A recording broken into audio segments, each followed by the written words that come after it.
Okay, so I'm watching it now. Okay. Have you put it on full screen? Yeah. Yes, if we click. Yeah. Yeah, I'm on full screen now. Can you see me? Yeah. Right, okay. Well, I can't see who's watching at the minute.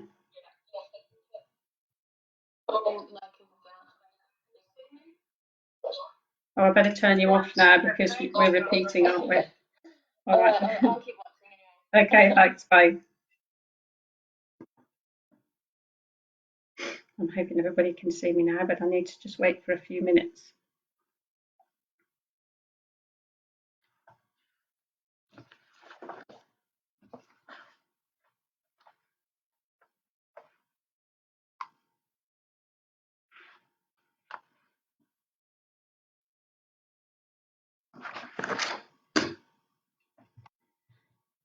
If anybody's watching, can you say hi? Just so I can just make sure that I'm getting the comments on the screen.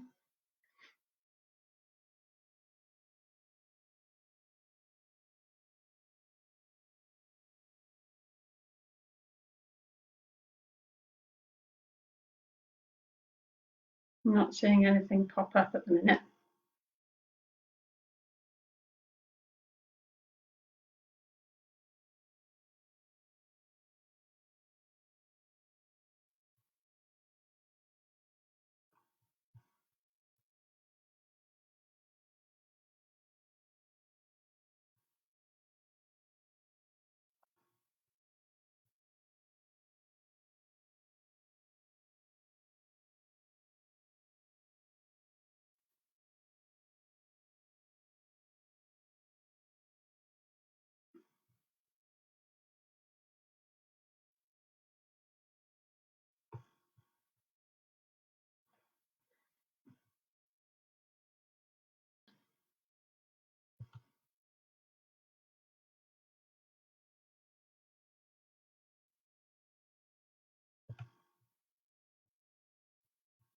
Ah, yes, I've seen one come through. Caroline.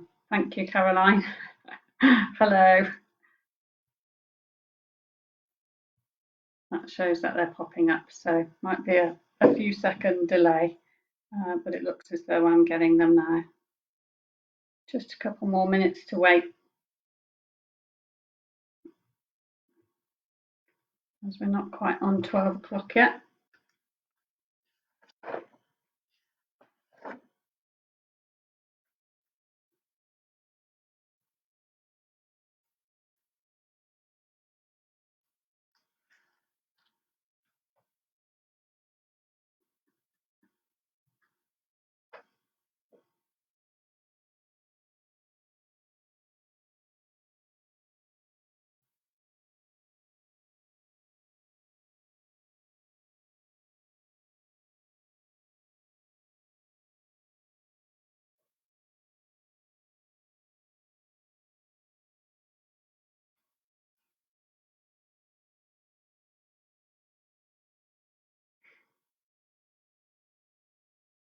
Right, I think it's just about 12 o'clock now. Hi, Swabek. Hopefully you can all hear me. Put a message up if you can't, and I'll try and speak a bit louder.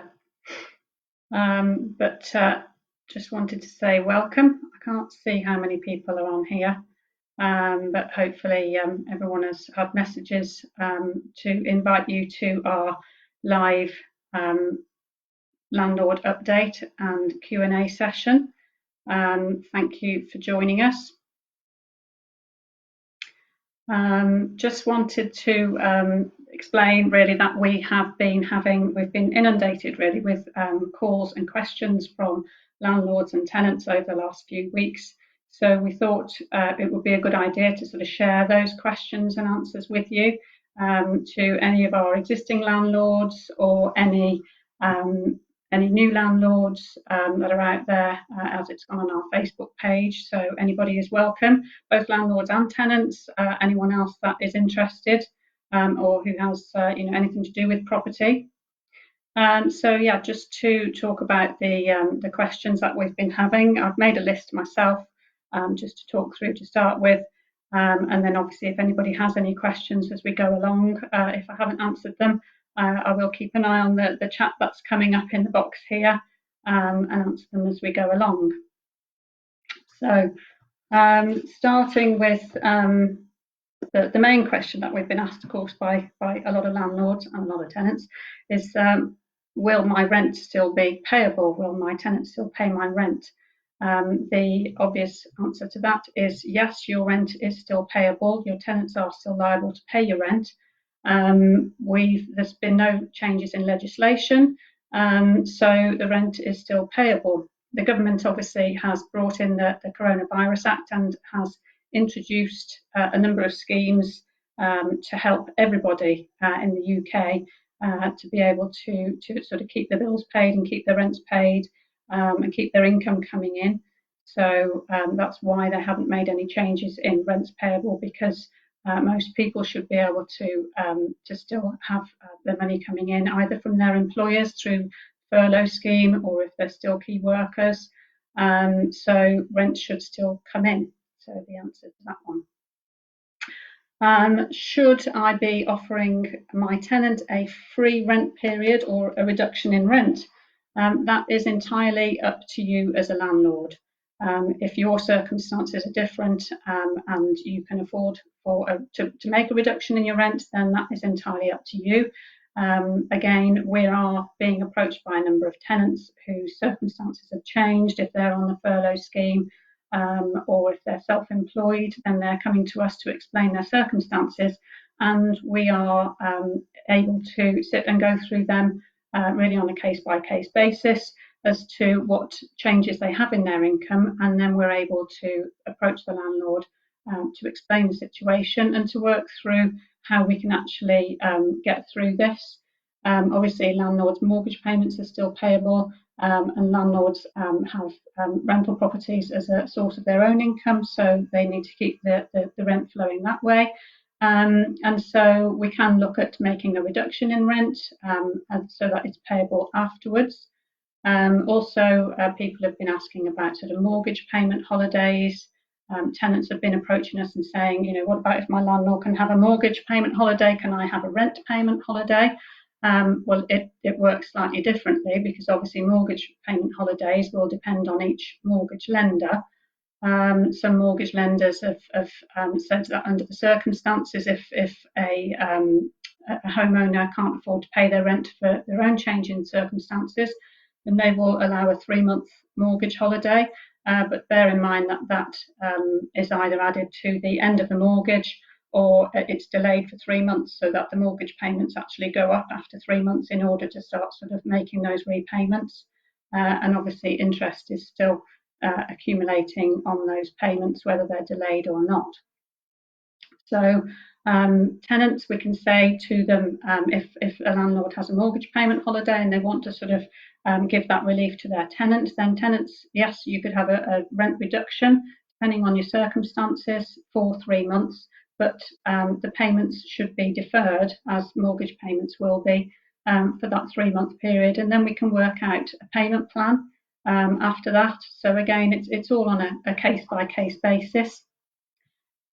The other question is, what is the furlough scheme? Well, most people will know that, but just in case anybody doesn't know, then the furlough scheme has been introduced by the government, so that employers, rather than making people redundant due to a change in their businesses, they can actually put them on the furlough scheme, so that employees don't have to work, they can stay at home, but the employers can claim 80% of their salaries back from the government, so that we can still pay employees. Other questions are on maintenance while we're all on the stay-at-home sort of lockdown period as such.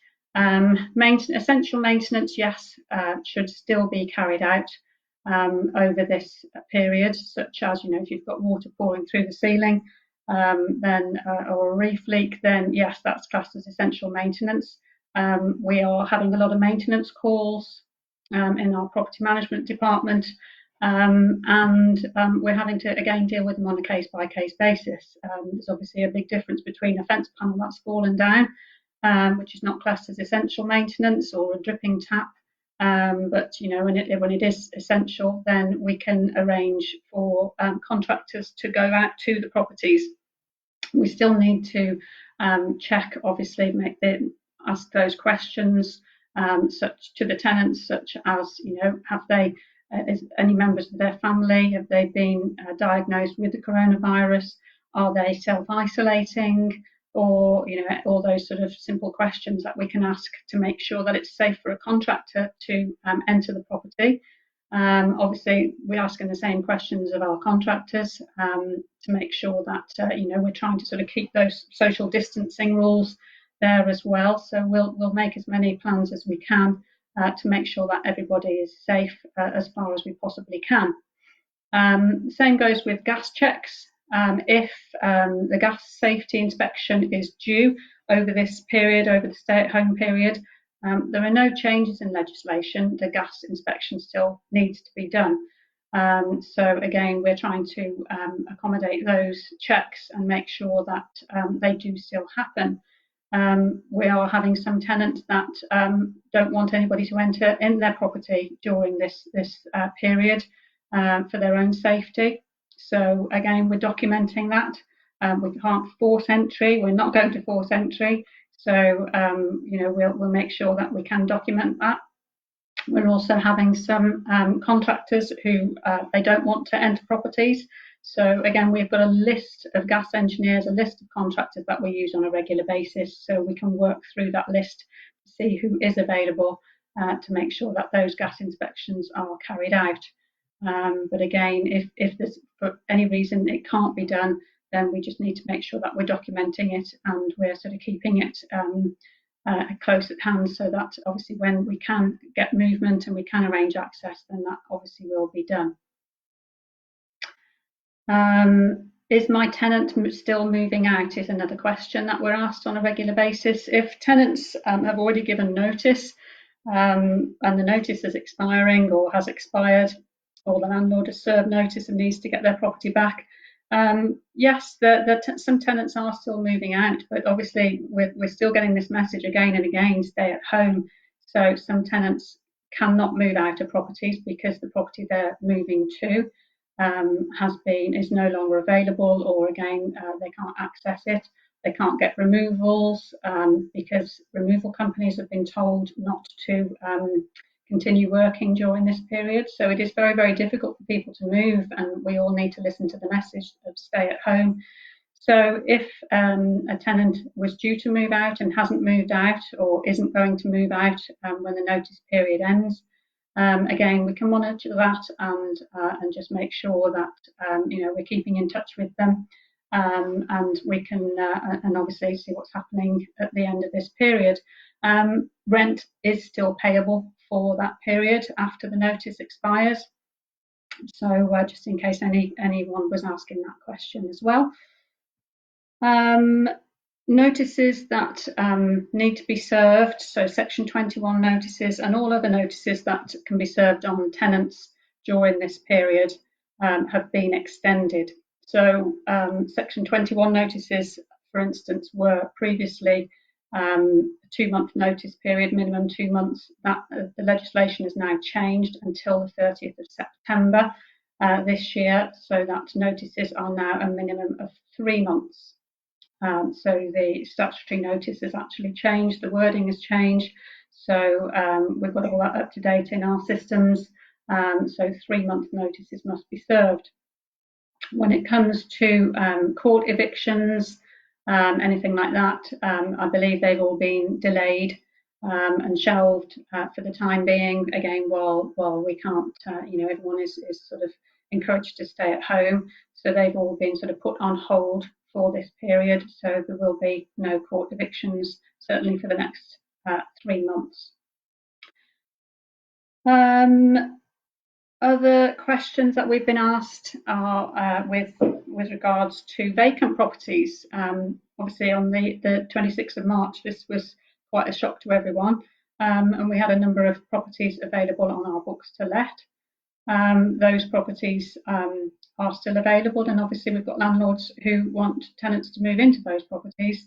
It is becoming very, very difficult to accommodate those needs.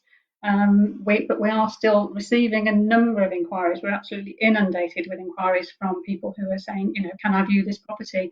Unfortunately, we have to say no in most cases because again it's stay at home, so we can't accommodate any viewings unless we have queries from people who have an essential need to move, such as key workers if they need to be relocated, people working for the NHS and things like that, or if people are going to be homeless as a result of notice or for whatever reason, then yes, we can probably accommodate new tenancies and get new tenants, get people into properties. Viewings again will be quite difficult unless we can actually, arrange for a landlord to open the door at the property and let a tenant, a potential tenant, have a look around that way. And that could be done maintaining the social distancing, or we can do virtual viewings. So say if, for instance, a tenant is already in a property or a landlord is currently in a property, then we can use WhatsApp, we can use FaceTime and do viewings that way. We do have a number of short videos available on some of our vacant properties that we've been able to carry out that we can send to people so they can do sort of virtual viewings with that facility as well. So yes, we can let some properties, but it is limited and viewings are very, very limited. And again, if you are interested in moving, it will be very, very difficult to carry out viewings during this period. Checkouts is the next question. If people have been able to move over this period, and if they're moving in with families or whatever, then we still have people who are moving out of properties. So it is very difficult to do a checkout. We have been doing some, but again, more guidance that we've received over the last day or so has been sort of no, then checkouts really should not be done during this sort of stay-at-home period, because we're putting our staff and inventory clerks and everyone is at risk if they're going into a property where a tenant has just moved out. So we shouldn't really be doing checkouts either. If keys need to be handed back, we can arrange for keys to be dropped off at our offices with our key coding systems. So that can still be done. And then obviously as soon as we can move again, we'll be able to do those checkouts and be able to do the final inspections on those properties. So that's generally, I think, most of the questions that we've been asked with regards to sort of landlord and our frequently asked questions. We have also obviously had a number of queries and questions from tenants, such as rent payment holidays. Again, there are no rent payment holidays. We've had to explain to people.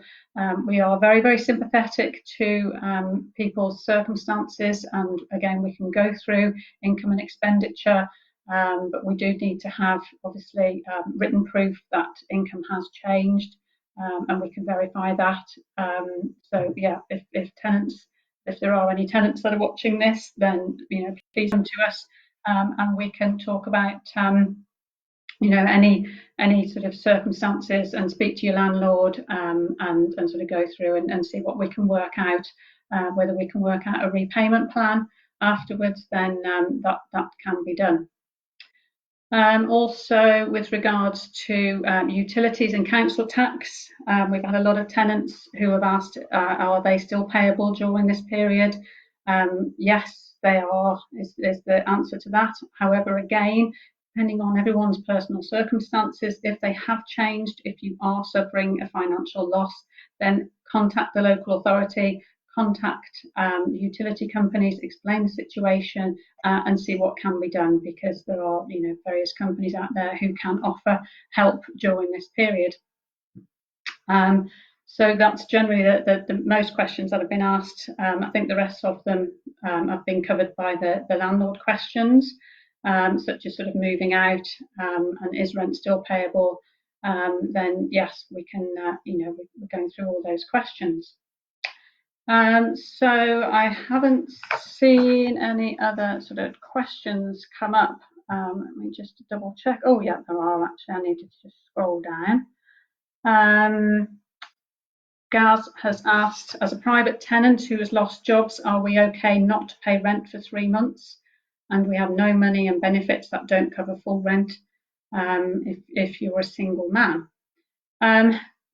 If you are in a rented property and your rent is still payable, it really does depend on your circumstances as a private tenant. If you have lost your job due to coronavirus, then you can contact your local authority. That would be the first point of call, because you are probably eligible for housing benefit or universal credit. So contact them, because there is help there, and they have sort of changed their sort of rules. So obviously they are being, I'm sure they're being inundated with questions themselves, but go onto the website, log in your details, and ask the question, because you should be eligible for some help from the local authority. But the main answer is yes, your rent is still payable.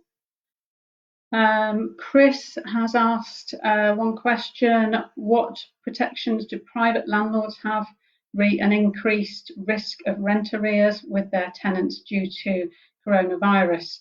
Well, again, there is no sort of protection as such. Then again, I think I might have answered that before. Really, your rent is still payable. Your tenant doesn't have a right to sort of not pay the rent. It's best to speak to your tenant directly and see if you can work out a repayment plan, because no tenant wants to be in arrears for long. No tenant wants to have that sort of debt hanging around them. So again, work out what help is out there through the local authority, and what reductions can be made, or can it be deferred for a 3-month period. And again, if you're a landlord, then contact your mortgage company to see if you can have a mortgage holiday, again, to see if you can help your tenants defer the rent, but rent is still payable. Chris has also asked a question: for empty properties, are there any plans for deferring council tax payments? If there is a risk that if properties are vacant for over X amount of days, that insurance policies will become invalid. It's 2 questions there. So council tax payments, again, I believe there could be some changes there with regards to council tax payments during this period. Speak to the council to find out what options are available there. Sorry, I can't answer that one directly, but I believe local authorities are providing some help on that side for empty properties, because obviously they can't be let. It's not your fault that viewings can't take place and everyone's got to stay at home. So I believe that there might be some allowances there. So is there a risk that if properties are vacant for over X amount of days, that insurance policies will become invalid? Again, contact your insurance company, because again, I think that there will be some allowances there, because if you've got to stay at home, you cannot move. That's not a valid enough reason to go and visit your property to make sure it's secure. If neighbours, ask neighbours if there are any, to keep an eye on the property and to keep in touch with you and let you know. Make sure it's secure in the first place, obviously. But I think, again, contact your insurance company to ask that question, but I'm sure there will be some allowances there, because it's not a good enough reason, it's not an essential reason for you to leave your home and for you to go and check that property. Samantha, thank you, Samantha. Gaz has also asked, what do you mean no rent holidays when landlords are getting 3-month rent breaks? It's not a case of again 3-month rent breaks that landlords are getting. Landlords may be eligible for mortgage holidays, but as I explained earlier, they're not. It's not no mortgage payable at all. It is still. It still will be payable. It's just that again, speaking to a colleague earlier who's been speaking to her own mortgage company, that in that case, that particular lender has said that the mortgage payments are still payable at month 4, but they will just be increased accordingly over the next 3 months, so they will be higher. And that's the sort of the allowance that some landlords are sort of passing on to their tenants. So the payments are still there. They will just be delayed. They will just be referred. So this is what the government has brought in, lots of different ways to help people, not just tenants and landlords, to help absolutely everyone throughout the country, to be able to sort of keep those the payments going, whatever payments they have, and to keep their income coming in. Obviously, it's different for some people. It's different for self-employed people. It's not as easy. But again, speak to your landlord and see if you can work through this, over a period of time, whether payments can be deferred or a reduction can be done. Again, it's just a case of keep that communication going. Another question from Chris. If checkout inspections are being completed after tenants have moved out already, what is the risk returning deposits if landlords are not in a position to confirm damages to the property? Again, everything has to be delayed, because if we can't do a checkout on a property, which we're advised by Arla Property Mark not to send our inventory clerks in because we're putting them at risk. Same with landlords. If landlords need to go into a property, it's not essential means of travel, or essential need to travel, I should say. So if you can't go to the property to do a final inspection, then you can't sort of deal with that sort of deposit return. However, if the tenant is moving out, then maybe the tenant can sort of do a FaceTime with you, or sort of through WhatsApp video, so that you're actually sort of there walking you through the property, and you can ask them to show you particular areas, or send you photographs and things like that. And again, we'll just have to treat it on a case-by-case basis with regards to deposit returns. Another one from Gaz. Everyone has lost their job due to the coronavirus, and only pays £380 per month. Again, I think I've probably answered that one before, with regards to, if you have lost your job due to coronavirus, go to the local authority and see if you can get some help there. Nobody needs to be made homeless here. There is help out there, and if you've got something in writing from your employer that you can no longer work and you can no longer be paid and you've lost your job due to this, then it's go to the local authority, because you will be eligible for some housing benefit and for some help there. Paola has said they're not getting rent breaks, they're just deferring the mortgage payments and it gets added onto the end. That's exactly what I've said, yeah. You're saying housing benefit only pays £380. Again, speak to your landlord just to see what can be done there.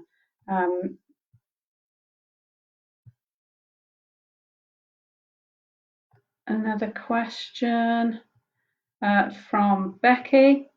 We're both landlords and tenants and had to take a 20% reduction on our employment income, even though we're still working full time. Yeah, I can understand the comments there. And again, other questions really with regards to what housing benefit you're entitled to. Again, speak to your landlord. If you've got the maximum amount that you're entitled to, let's have a look. Speak to your landlord about your income. If you're one of our tenants, speak to us about your income, and let's see if we can work our way through it over the period. I think that's all the questions I've been through. Another couple of points I just wanted to make at the end of this then really is with regards to new legislation that we've had updates on from Arla Property Mark that we're members of. First of all, with regards to the MEES, the Minimum Energy Efficiency Standards, came into effect on the 1st of April. They still stand. There are no changes there in the legislation. All rented properties now from the 1st of April have to have a rating, EPC rating of E or above. That still stands, and that changed as of 1st of April. And also the electrical safety regulations that are coming into effect. They've been proposed to come into effect on the 1st of July this year. So all rented properties or newly let properties and re-let properties will need to have an electrical wiring inspection done on them at least once in every 5 years. That is still due to come into effect on the 1st of July this year, and no changes there. And that's it as far as I can see. One more question. Worth highlighting that many employers have streamlined their recruitment processes to hire new staff that have been furloughed, i.e. supermarkets, manufacturers, etc. As far as I know, people who are furloughed can't work elsewhere under this scheme, but again, I'm not exactly sure on the legislation there. But again, yeah, there are obviously the key workers, those businesses, food industry, NHS industry, yeah, they are obviously recruiting. So again, if there are people that are out of work because of the coronavirus and they've not been furloughed, then yeah, it looks as though there are sort of temporary jobs out there, so you can help the sort of industry and keep this flowing, and do everybody needs to do their bit. I think that's it as far as all the questions are concerned, but obviously if you have any other questions after that, contact us through our website, or email myself directly. I'm d.clarke@knockdighton.co.uk, or contact our offices. Our property management staff are still in full force, still working from home, so again, contact us on the usual numbers. We're all still here, although our offices are closed. Everyone, all the people within the business are all working from home, still able to deal with any inquiries, still able to deal with the rent payments and maintenance issues and all of the questions that are coming in. So please do contact us. We will be doing another Q&A session, particularly aimed for tenants that have got a lot of questions within the next few days. So watch this space, and we'll hopefully be able to sort of answer those questions again. I think I've covered everything. Thank you, Becky, for thanking me. That's good. Hopefully you found it quite useful, and see you again. Thank you.